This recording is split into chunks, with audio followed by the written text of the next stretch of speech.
One thing that was pivotal in my career was I had a chance where I had four individual farmers that they were going to have a farm sale. The banks were going to sell them out. And they came to me and said, "We really want a farm. Could you find maybe a co-op or somebody else that we could maybe buy our equipment and we could keep farming?"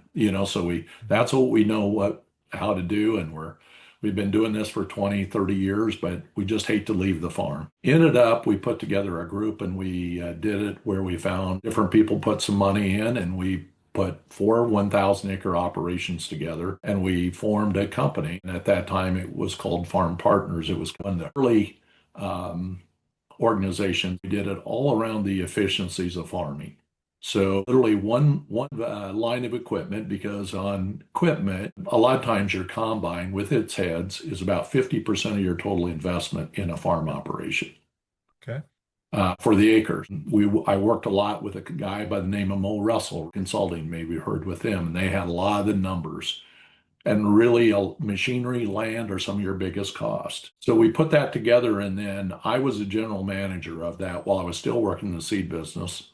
And we grew that to about 26,000 acres.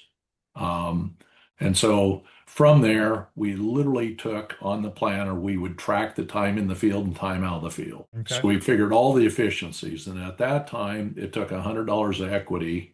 We went to banks, went to 7 different banks with our plan.